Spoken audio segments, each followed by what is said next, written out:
Oui, Alpha Condé qui fait parler de lui. Il est maintenant très présent dans les médias. Oui, dans les cafés, son nom revient sans cesse. Alors que des voix s'élèvent dans l'opinion et même dans son parti, le RPG Arc-en-Ciel, pour inviter l'ancien président à faire valoir ses droits à la retraite en se retirant définitivement de la vie politique, eh bien, l'ancien Sorbonnard, Alpha Condé, n'entend pas de cette oreille. Pour lui, il a d'abord une mission à accomplir avant de faire tomber les rideaux sur sa longue carrière politique, mobiliser toutes les forces vives pour chasser les hommes qui l'ont renversé et chipper le pouvoir le 5 septembre 2021, un pouvoir qu'il a obtenu, il faut le rappeler et insister d'ailleurs là-dessus, après plus de 4 décennies de combat politique. Et il ne le cache pas, il le fait savoir partout. En témoignent ses sorties répétées dans les médias ces derniers temps en Guinée. Mais comment tout cela est perçu par Aluseni Makaneraka, qui est président du FND et allié du RPG Arc-en-Ciel? On lui pose la question ce matin. Il est déjà avec nous sur ce plateau et dans ce studio. Bonjour, M. Makaneraka, bienvenue. Bonjour, M. Diallo. Bonjour à vos millions d'auditeurs à travers le monde. Et tout le plaisir est pour nous de vous recevoir. Talibé Barry. Le plaisir est partagé. Monsieur Kaké, pour beaucoup, Alpha Condé s'est exprimé par plusieurs moyens détournés, mais l'interview qu'il a accordée à nos confrères de Mosaïque, finalement, permet aux Guinéens de comprendre que l'homme est en guerre. Parce que pour beaucoup, c'est une déclaration de guerre lorsque Alpha Condé dit que nous allons mobiliser les forces sociales pour chasser ces gens-là, étant donné que le même Alpha avait été entendu dans un audio en échangeant avec des jeunes où cette fois-ci, il disait qu'il fallait chasser les narcotrafiquants. Bon, je voudrais d'abord, avant de commencer, avoir une idée particulière à ma tante qui est décédée hier nuit, c'est-à-dire la maman de votre collaborateur qui est un cousin direct de deux côtés, et du côté de mon père et du côté de ma mère. Donc je suis très ému, peut-être que je ne pourrai pas satisfaire les auditeurs, parce que vous savez, sous force de l'émotion, les verbes tarissent. Il s'agit de Mohamed Ba, oui, l'animateur de l'émission sur Film Guinée. Exactement. Oui. Donc par rapport à Alpha Condé, mais nous sommes tous humains. Alpha Condé n'a pas été jugé et condamné pour dire qu'il n'a plus ses droits en tant que citoyen guinéen. Et si vous étiez à sa place, vous avez été élu par le peuple, et que quelqu'un vient et vous dépose, quelle sera votre réaction? C'est vouloir revenir. Pas forcément. Donc, non, sauf si vous ne pouvez pas. Vous Bien, savez, sauf si non, écoutez, vous devez le faire au risque et péril de la paix. Et non, ce que je vais vous dire, c'est le principe. Et ça, c'est humain. C'est propre à vous, c'est propre à n'importe quelle autre personne. Même si vous prenez l'islam, les sectes là, c'est parce que quand le prophète Mohammed, paix et salut sur lui, est décédé, il n'a pas laissé comme sa succession. Ça n'a pas été réglementé. C'est pourquoi vous avez tout de suite 3 grands groupes. Les sunnites, les chiites et les kharéjites. Donc le contrôle du pouvoir politique a été toujours un combat. Mais ça évolue en fonction du temps et la stratégie et les moyens. Bien. Mais vouloir de la part de Alpha Condé de revenir au pouvoir, je pense que ça c'est légitime. Maintenant, les moyens utilisés, ça dépendra de lui. Mais vouloir, rien n'est... Mais surtout un homme qui, en 10 ans, a fait ce qu'aucun autre Guinéen n'a posé comme acte pendant 52 ans. Mais quand même. Makanera, Kaké, président du FND, justement. Mais quand même. Quel acte, M. Makanera? Non, quel acte? Oui. Moi, ce que je vous conseille, Oui, aujourd'hui, à partir d'aujourd'hui, après cette sortie, prenez vos caméras, allez dans toutes les sous-préfectures de la Guinée, demandez qu'est-ce qui était là avant Alpha et aujourd'hui, et vous faites votre propre étude. Quand je prends le secteur de l'électricité, une fois j'ai dit que Alpha sur le plan de l'électricité a fait plus que Alassane Ouattara. Les gens ont commencé à crier. Mais en termes de pourcentage, le monsieur a trouvé, on avait une capacité de 270 mégas. En allant, il a laissé 1100. C'est plus de 240%. Quand vous prenez, que ce soit le salaire, Oui, que ce soit la suppression de l'impôt, Monsieur Bakary, on ne va pas refaire le bilan de Alpha Condé. De Alpha Condé. Bien. Mais est-ce qu'aujourd'hui, Oui. est-ce que c'est politiquement normal de dire qu'on va chasser ces gens-là ou qu'on va chasser les narcotrafiquants? Parce que quoi qu'il en soit, aujourd'hui, les destinées de la Guinée, en tout cas, pendant cette transition, sont entre les mains de Mamadi Doumbouya. Et peut-être, vous avez posé la question de savoir, c'est quoi les moyens? Et justement, c'est ce qui inquiète les Guinéens aujourd'hui. Par quels moyens Alpha entend-il chasser ces gens-là? Ce que je vais vous dire encore une fois, j'ai dit le principe, c'est indiscutable. Est-ce que vous adhérez Si au moins prôné par Alpha Non, moi Condé? je ne connais même pas ces moyens pour pouvoir adhérer. Je n'ai pas échangé avec Oui, lui. parce Bien. que Talib Dabo nous disait Justement. ici, Talib Bien. Dabo nous disait ici au Ah, téléphone écoutez. Bien. que le RPG adhère à tout ce que Alpha va définir comme stratégie de reconquête du pouvoir. Pour le moment, je ne suis pas des RPG. Je suis Mais vous président- êtes un allié du c'est RPG. l'allié. Oui. allié du RPG. Bien. Ce que je vous garantis, c'est que par principe, personne ne peut en vouloir à Alpha de vouloir être président en Guinée. Bien. Ça, personne ne peut l'en vouloir. Bien. Deuxièmement, vous avez parlé que le RPG a dit Alpha doit aller se reposer. Je crois que... Non, on n'a pas de RPG, il y a des voix au sein du parti. Il y a, il y a Non, vous certains avez même aujourd'hui, le parti. Makane Akake, il y Oui, a il y des a des militants voix qui au sein du RPG, estiment monsieur qu'il en fait de Makane. trop en fait, qu'il est très Non, présent dans écoutez. les médias et qu'il doit se Donc, reposer. je n'ai pas bien compris, mais ce que moi j'ai compris, Oui. vous avez dit même au sein du RPG. Bien sûr, c'est une C'est évidence. pas faux. Bon, maintenant, Oui. ceux qui parlent, faites très attention pendant cette période-là. Il y a des gens qui peuvent parler au nom du RPG. Il y a des gens qui parlent en leur nom. Moi, je préfère que vous citez ceux qui parlent en leur nom. Ils ne parlent pas au nom du RPG. Parce qu'il y a deux groupes au sein du RPG. Il y a trois d'ailleurs. Il y a ceux qui sont vraiment RPG et continuent à militer au sein du RPG. Il y a ceux qui ont carrément quitté le navire. Il y a ceux qui font semblant d'être là-bas alors qu'au fond, ils ne sont plus là. Mais c'est pour saper toutes les bonnes œuvres des RPGistes. Donc, pour faire la décantation, il faut voir la ligne du parti. Parce qu'il y a un minimum de discipline. Ceux qui vont à l'encontre de la ligne du parti ne sont pas du parti. Aluseni Makane Akake, président du parti FND, notre invité exceptionnel ce matin d'Amirador. Allez-y, Emmanuel. Monsieur Makanera, j'ai rapidement deux questions. Vous avez parlé tantôt de la légitimité pour Alpha Condé, évidemment, de prétendre reprendre le pouvoir qui lui a été arraché. Mais il y a aussi quand même cet extrait que je tire de la Bible qui dit que la fin d'une chose vaut mieux que son commencement. La fin justement du règne Alpha Condé, tel que ça s'est terminé. Le démocrate qui est parti au troisième mandat, au prix que l'on connaît, et évidemment qui s'est retrouvé finalement dans ce qu'il est aujourd'hui, est-ce que cela ne lui n'enlève pas finalement la légitimité aujourd'hui de Ne le disqualifie pas. prétendre revenir encore en Justement. tant que démocrate, bien entendu. Et la deuxième question, c'est que à 80 ans aujourd'hui, on a quand même un Alpha Condé qui est quand même prêt à reconquérir le pouvoir. Est-ce que vous, Makanera Kake, soutiendrez un Alpha Condé candidat à une élection au nom du RPG? Ce que je vais vous dire, votre première question m'a fait beaucoup souffrir. Franchement, quand vous dites troisième mandat, mais la démocratie c'est quoi? Dans le micro. Je vous apprends que les pays qui ont l'indice de démocratie les plus élevés au monde, il n'y a pas limitation de mandat. Mais la démocratie, la C'est leur définition constitution, M. Makanera. Ça dépend de leur constitution. Ici, on a tripatoué la constitution pour offrir un mandat à vie Alpha Condé. Vous faites partie de l'équipe.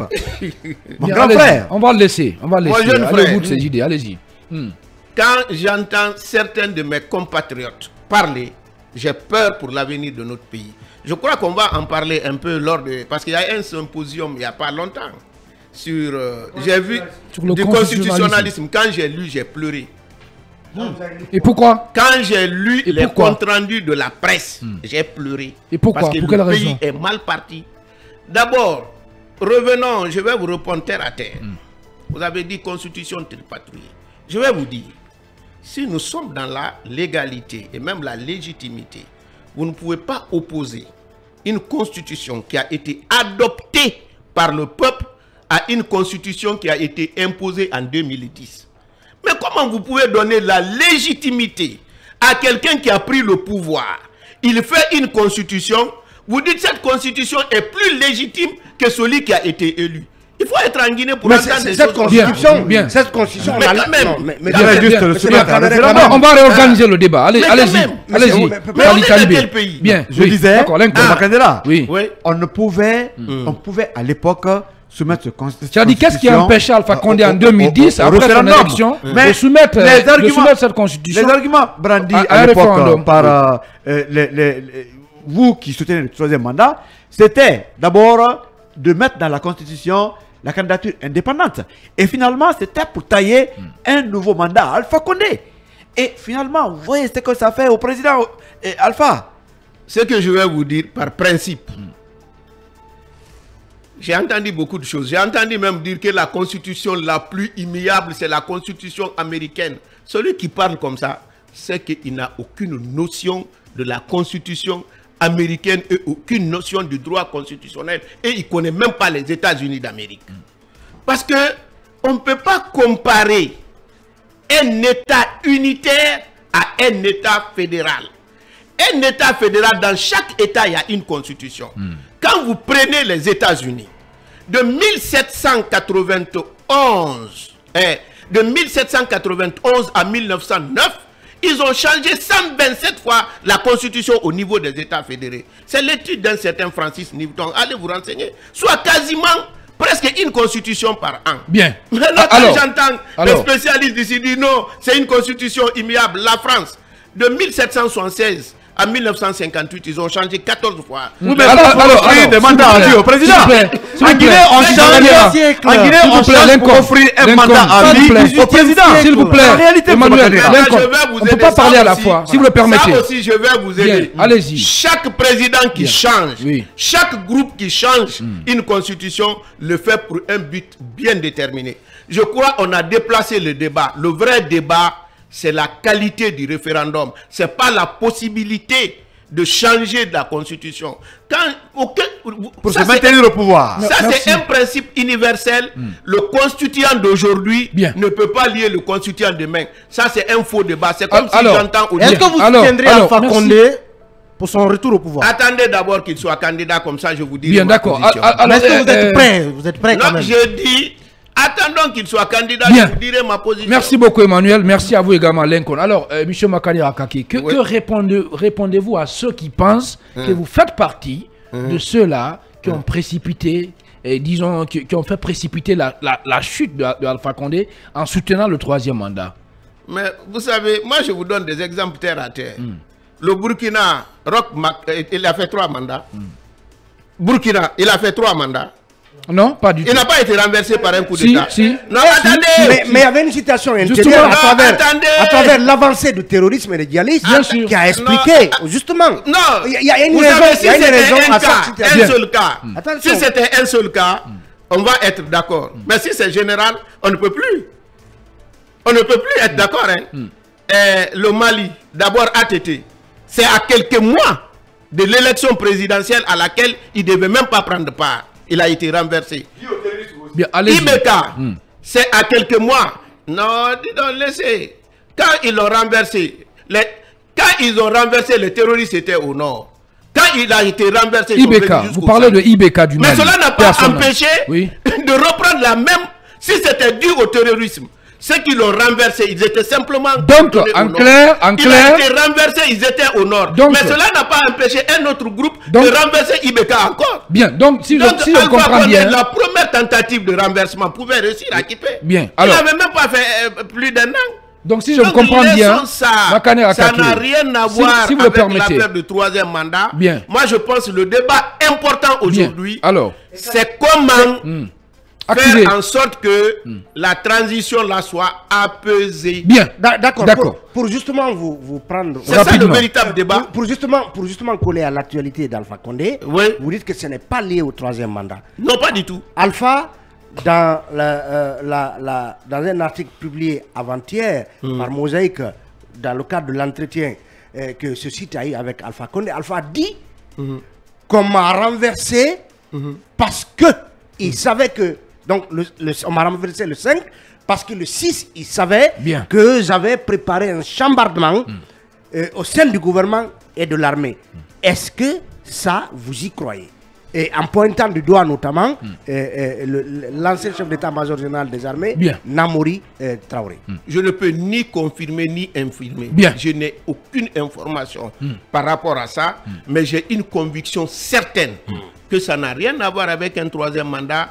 Quand ici en 96, il a été... Ça veut dire que vous mettez en doute cet argument d'Alpha Condé? C'est-à-dire que... Non, je ne mets pas en doute. Oui, mais je ne peux pas confirmer parce que je ne connais pas. D'accord. Il m'a jamais dit ça. Bien, d'accord. Allez. Donc je ne peux pas confirmer. D'accord. Diarra Guirassy, allez-y. Je ne m'engage pas. Allez-y, Diarra. Allez-y, Diarra. Alors, M. Kaké, au-delà du fait que l'homme se réclame toujours président élu de la République de Guinée, il continue à faire des révélations par rapport à son renversement le 5 septembre dernier. Vous, pour avoir côtoyé l'homme, est-ce que vous estimez aujourd'hui qu'Alpha Condé est en train de glaner des stratégies pour justement revenir au pouvoir? Est-ce que vous y croyez? Vous savez, moi je vous dis très sincèrement que c'est de bonne guerre de vouloir revenir. Maintenant, est-ce qu'il peut revenir? Ça, je n'en sais pas. Est-ce que vous allez l'aider dans ce sens, Mais si vous avez été à sa place, que vous le dites, que vous le dites pas, que vous le dites pas, les gens, en tout cas, vont croire que si vous avez les moyens, vous reviendrez. Mais quelle est aujourd'hui l'opportunité de ces révélations? C'est parce que tout le monde veut être là-bas. Mais quelle est l'opportunité? Est-ce que ça, moi je pense, le véritable débat aujourd'hui, on doit parler comment apaiser la transition. On en parlera. Bien. Alors, on en parle tout à l'heure. Justement, est-ce que ce Alpha Condé va encore trouver en vous un allié important dans la reconquête du pouvoir qu'il a perdu le 5 septembre 2021? Je vous dis, quand Alpha sera candidat, vous verrez ma position. Mais ce que je vous garantis, pour moi, Alpha est une icône. Bien.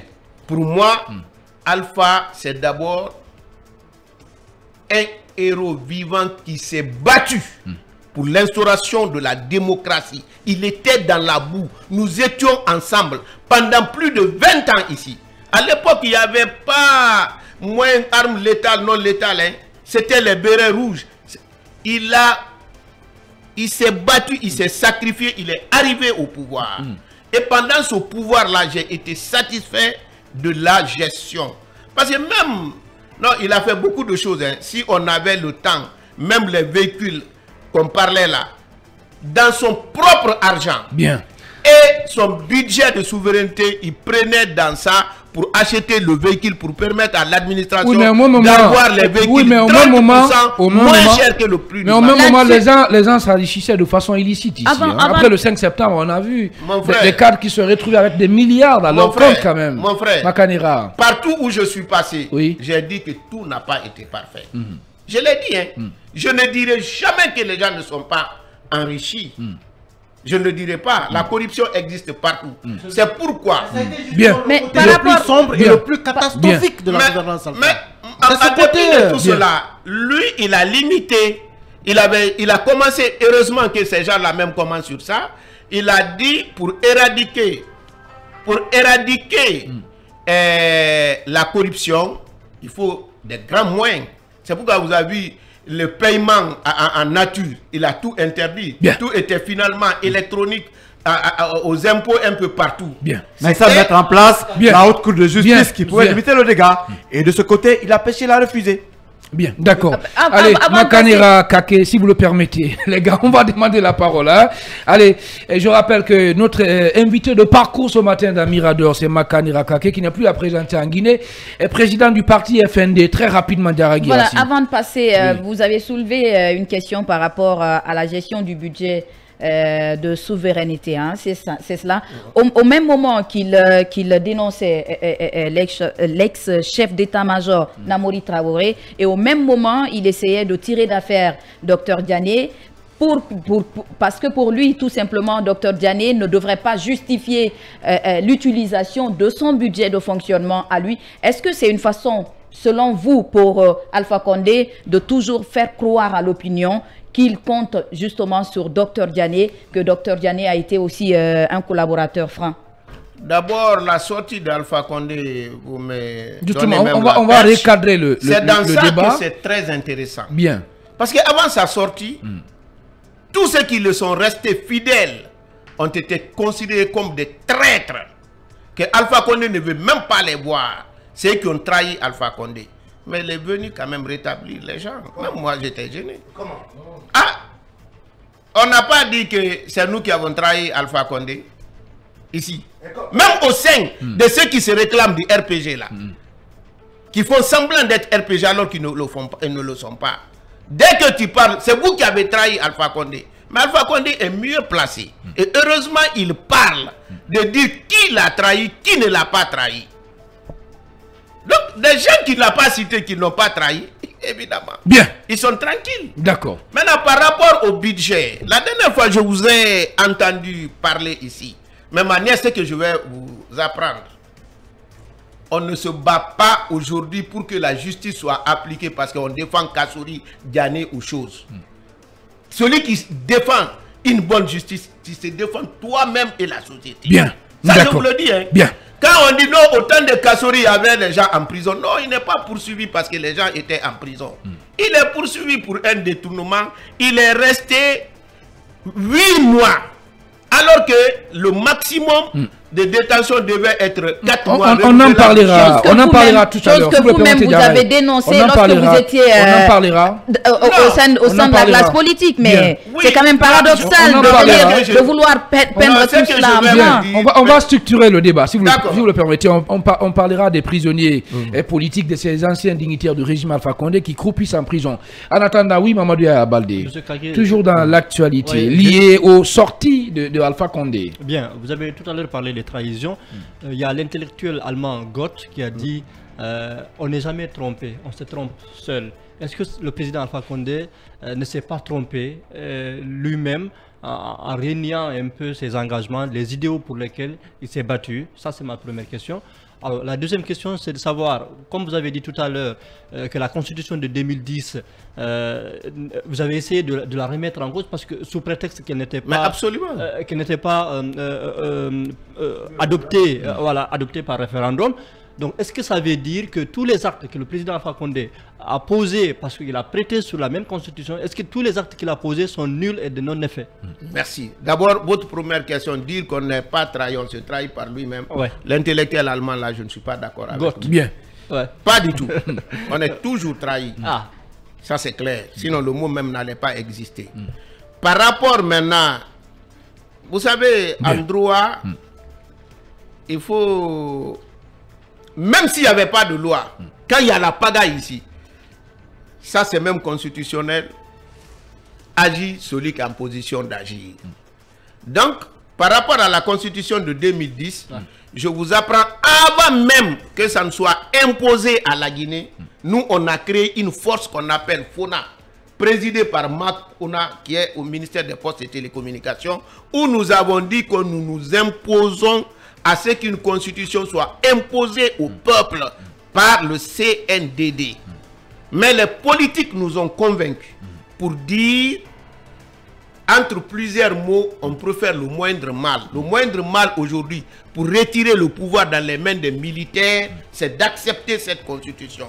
C'est ce qui nous a amenés à accepter cette constitution. Mais tout ce que je vous dis là, à la sortie, vous pouvez demander. Moi, je suis un homme de principe. Bien. Mais comme en Guinée, on joue qui perd gagne, ceux qui sont des hommes de principe, on dit n'ont pas de principe. Avant même l'adoption de cette constitution, je m'étais opposé. Bien. Je suis démocrate dans l'âme. Je ne peux pas admettre qu'un général puisse s'asseoir dans son bureau, nommer des gens, rédiger la constitution et que cette constitution ait la même légitimité qu'une constitution voulue par le peuple. Bien. Mais qu'est-ce qu'on fait de ce peuple en ce moment? Quel respect on a pour ce peuple? Bien. Makanera Kake, président du parti FND, notre invité de parcours ce matin d'Amirador. On va donc évoluer, les gars. Ibrahim Sorry maintenant, on va parler de justice avec la détention des anciens dignitaires du régime Alpha Condé, les Kassory Fofana ici. Hein. Monsieur le ministre Makanera, vos anciens collaborateurs croupissent en prison il y a plus de 10 mois, dont la détention devrait être limitée pratiquement à 8. Je parle de Kassory et compagnie. Aujourd'hui, ils sont déboutés devant comme on appelle la Cour suprême, et ces avocats même de Kassory risquent de ne plus aller au procès parce qu'ils ne croient plus à la procédure. Ils estiment que c'est une justice téléguidée contre leurs clients. Qu'en dites-vous? Bon, moi je voudrais encore interpeller une fois de plus les autorités de la transition, surtout le colonel Mamadi Doumbouya. Il est le garant du fonctionnement normal de toutes les institutions du pays. Et la justice, l'objectif principal, c'est maintenir la stabilité, la paix, la tranquillité. C'est pourquoi je les interpelle de voir la situation de ces gens. Quand je prends les Kassory, Diané, Oyegulabogi, et même si là Bill Gates, ils étaient partis là-bas, on dit présomption d'innocence et non présomption de culpabilité. Ils ont été mis en prison. Je disais que ça, on devrait renouveler une seule fois, 4 mois, une fois. Et dans le même cadre, il y a certains qui sont à la CRIEF, qui vont, qui reviennent, ils vont dans leur maison. Et aujourd'hui, le Premier ministre fait des appels pour que les Guinéens se retrouvent et discutent autour de la table. Mais comment vous pouvez comprendre que les responsables militants de l'UFDG, par exemple, puissent discuter sereinement autour de la table quand Cellou Dalein ne peut pas venir?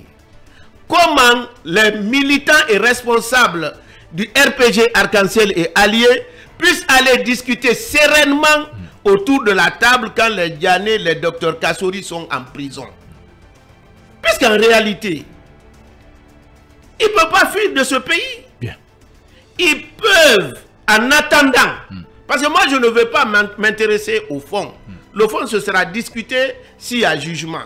Mais il est impossible pour les responsables et les militants de ces partis aujourd'hui d'avoir la paix du cœur et de discuter honnêtement et sincèrement avec les autorités par rapport à quoi que ce soit quand ces gens-là n'ont pas ne sont pas en tout cas en liberté et que les autres ne puissent pas rentrer. Alors Emmanuel Milimolo, maintenant sur cette manifestation projetée par les forces vives de Guinée le 9 mars prochain ici à Conakry. Oui, le professeur Alpha Condé qui s'est dit en tout cas avoir pris le lead des forces vives de Guinée, forces vives qui annoncent bien entendu cette manifestation pour le 9.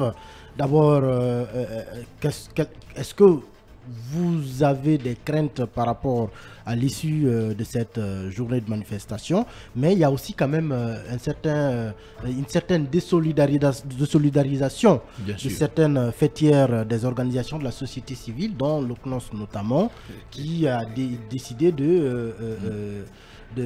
en tout cas, de faire comprendre que les forces vives, ce n'est pas forcément comme elles étaient avant dans le passé. Bien. Monsieur Milimeno, je vous dis rapidement que le CNOS, leur président, c'était le président Dansa.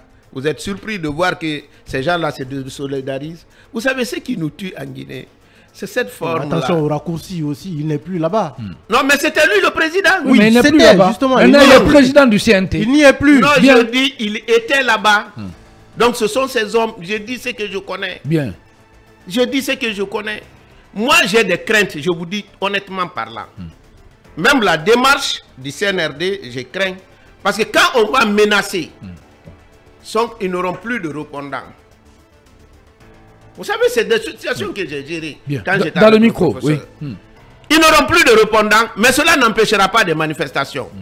Quand ce n'est pas interdit, il est plus facile d'encadrer, organiser et qu'il y ait moins de dégâts que quand on interdit. Lorsque c'est interdit, vous vous n'aurez plus un répondant, les gens vont manifester et il va y avoir des morts et ces morts-là seront sur les consciences.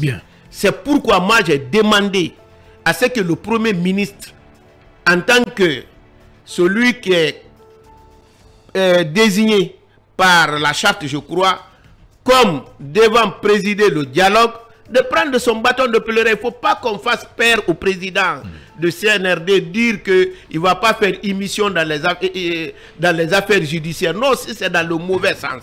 Il est le président du Conseil supérieur de la magistrature. Ce n'est pas au hasard. Tant que ça fonctionne bien, il est comme un arbitre. Dans un match de football, l'arbitre intervient quand il y a la faute. Il le paie. Et je crois même, ça fait partie des recommandations. Hein. Si j'ai bonne mémoire du dialogue passé, de voir, de diligenter le cas de ceux qui sont en prison. C'est l'une des recommandations. Donc, il n'a qu'à essayer d'appliquer ça. Vous allez voir, tout va rentrer en règle.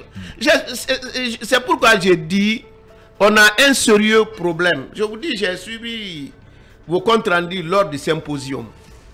Mais ce que sur le constitutionnalisme. Sur le constitutionnalisme. J'ai eu peur.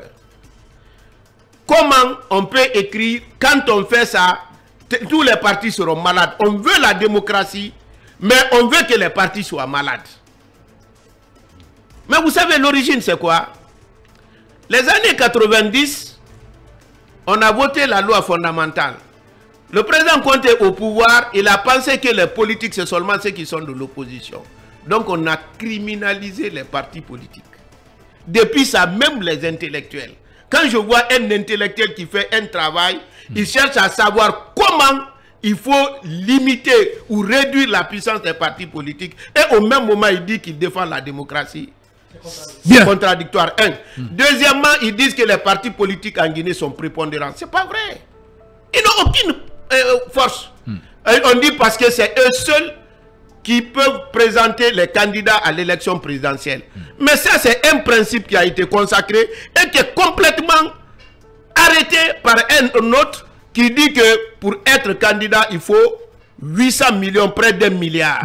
Vous avez vu un Guinéen qui a 800 millions, plus son argent de campagne, il a été incapable d'être candidat. Allez. Vous n'avez pas vu, donc c'est pas un problème. Merci beaucoup, monsieur Alouseni Makanira Kake, d'avoir répondu à notre invitation. Tout le plaisir a été pour nous. Hein. C'est moi qui vous remercie. Voilà, je rappelle que vous êtes le président du parti FND, allié du RPG Arc-en-Ciel. Je le précise que dans la troisième partie de cette émission, vous entendrez, si tout va bien, Abdoul Sako et Gabriel Haba, respectivement membres du Forum des forces sociales de Guinée et directeur, plutôt secrétaire exécutif du Conseil national des organisations de la société civile guinéenne, et sur cette manifestation projetée par les forces vives de la nation. En attendant, on va encore céder la place à l'autre camp publicitaire de Film Guinée. Derrière, c'est les infos que vous allez avoir. On se retrouve juste après pour poursuivre cette émission.